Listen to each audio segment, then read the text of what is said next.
हिन्दू रक्षा समितिले बंगलादेशमा अल्पसंख्यक र हिन्दूहरूको निर्मम हत्याको विरोधमा प्रदर्शन गरे। बंगलादेशमा अल्पसंख्यक र हिन्दूहरूको क्रूर हत्याको विरुद्ध अलिपुरद्वारमा हिन्दू रक्षक समितिले आज एक विरोध जुलुस निकालेको छ। विभिन्न मार्ग परिक्रमा गर्दै विरोध जुलुस डुवर्स कन्या अगाडि पुगेर विरोध प्रदर्शन गरेका थिए। र्यालीमा सहभागी हुनेहरूले बंगलादेशमा अल्पसंख्यक र हिन्दूहरूको निर्मम हत्याको विरुद्धमा नारा लगाए। हेर्दै गर्नुहोस् यस विषयतर्फको यो खबर।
আমরা বিগত কয়েকদিন ধরে সংবাদ মাধ্যমে, সংবাদপত্রে বা ফেসবুক, ইলেকট্রনিক মিডিয়া, সোশ্যাল মিডিয়ায় দেখতে পাচ্ছি যে বাংলাদেশে ছাত্রদের দ্বারা সেখানকার সরকারের কাছে কোটা বিরোধী যে আন্দোলন শুরু হয়েছিল এবং পরবর্তীকালে সরকারের বিরুদ্ধে বৈষম্য বিরোধী যে এক দফা আন্দোলন এবং তার চূড়ান্ত পরিণতিতে শেখ হাসিনা সরকারের পরাজয় এবং শেখ হাসিনার বাংলাদেশ ছেড়ে চলে যাওয়া, তার পরবর্তীকালে সেখানে যে সহিংস পরিস্থিতি তৈরি হয় এবং বাংলাদেশের বসবাসকারী যে সংখ্যালঘু সম্প্রদায় হিন্দু, বৌদ্ধ, খ্রিস্টান, আহমদিয়া, এমনকি আওয়ামী লীগের নেতা কর্মী, বুদ্ধিজীবী, কবি, সাহিত্যিক, সঙ্গীত শিল্পী, সুশীল সমাজ প্রত্যেকের ওপর যে একটি অমানসিক নির্যাতন নেমে আসে।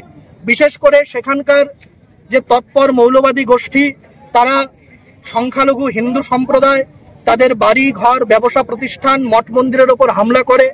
আমরা দেখেছি বাংলাদেশ এবং ভারতবর্ষের মিডিয়াতে মেহেরপুর ইসকন মন্দির সহ বিভিন্ন মন্দিরে যেভাবে অগ্নিসংযোগ করা হয়েছে, হত্যা করা হয়েছে, মা বোনেদের ওপর নির্যাতন করা হয়েছে, বাড়িঘর লুট করা হয়েছে, ছিনতাই করা হয়েছে, ব্যবসা প্রতিষ্ঠানে অগ্নিসংযোগ করা হয়েছে।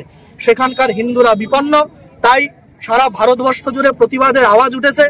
আমরা আলিপুরদুয়ারে হিন্দু রক্ষা সমিতির আহ্বানে আলিপুরদুয়ারের সর্বস্তরের মানুষ, শুভবুদ্ধি সম্পন্ন, হিন্দু চেতনা সম্পন্ন সনাতনী মানুষ, বিভিন্ন মঠ মন্দির থেকে অনেক সাধু সন্তরা এসছেন, সমাজের বিভিন্ন স্তরের থেকে অনেক মানুষরা এসছেন, দলমত নির্বিশেষে এসেছেন।